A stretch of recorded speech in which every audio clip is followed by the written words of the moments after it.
Everyone for coming today. I really want to say thank you, friends, because I know just about every one of you in this room, and I appreciate your support. We had a goal of 150 people for this event. Because of the demand, we opened it up to 200, and we still had a wait list of 60.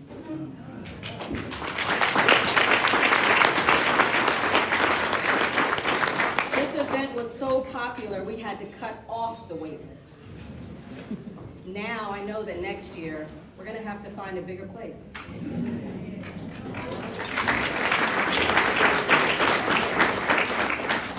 But this demand is not a surprise for me.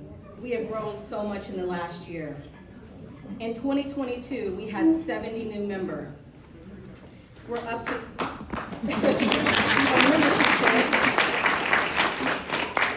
We're up to 229 members in 18 member organizations. And if any of you have seen me speak before, you know I get excited about social media. Our social media fan base has grown by 333% in the last year.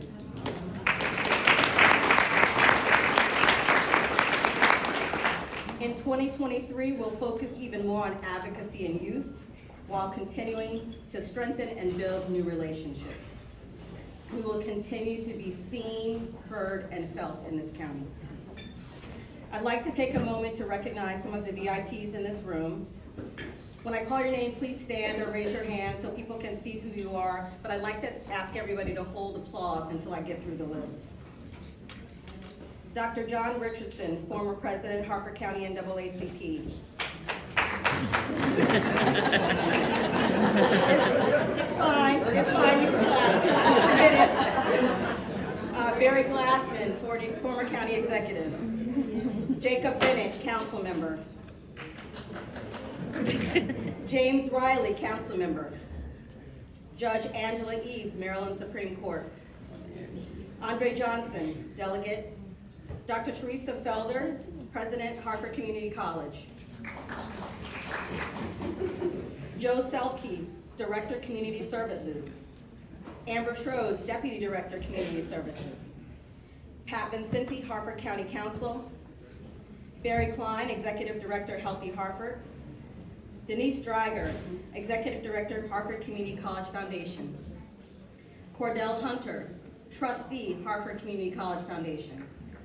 Elizabeth Wise, President and CEO of Upper Chesapeake Health. Dr. Joyce Harold, Board of Education. Also from the Board of Education, Carol Bruce, Wade Sewell, Denise Perry, Dr. Eric Davis, Chief of Administration, Harford County Public Schools. Christine Thornton, President and CEO, Associated Black Charities. Kyra Scunnion, President, Harford Community College. Harford County League of Women Voters. Teresa Fraley, former President, Harford County League of Women Voters. Cassandra Beverly, President of the Caucus of African American Leaders. Ronnie Davis, President, Southern Harford County Rotary Club. And Monica Worrell, Director, APG Federal Credit Union. Please give them all an applause.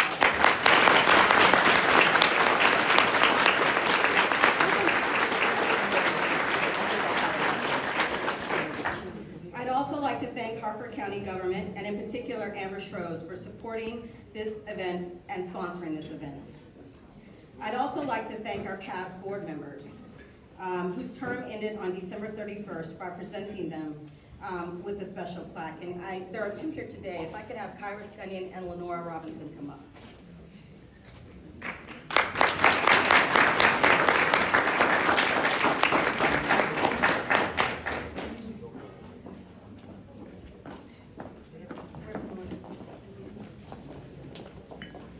These are just some things that we'd like to give you as a token of our appreciation for the work that you've done with the NAACP last year. Thank you.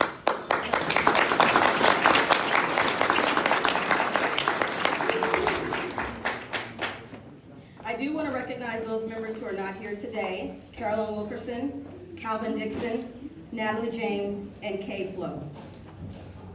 We have book donations as well, and I just want to give a shout out to a couple of groups who gave us a lot of books. The Zeta Youth Group, if I can have an applause for them in the back.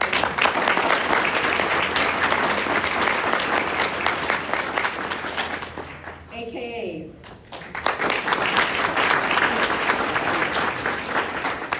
Faith Transformation Worship Center. And the Susquehanna Ministerium.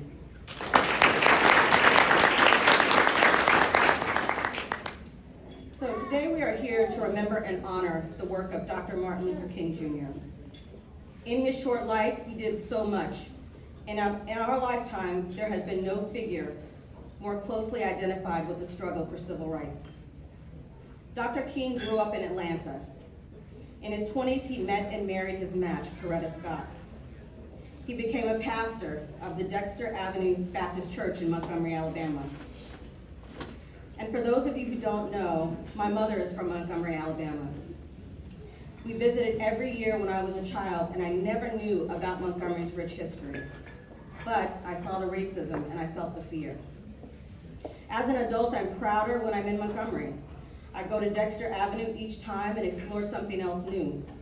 When I went back this time, I found out that my granddaddy, who was a preacher in the Church of Christ, went to Rosa Parks' funeral, which led to other discussions about how active he was in civil rights.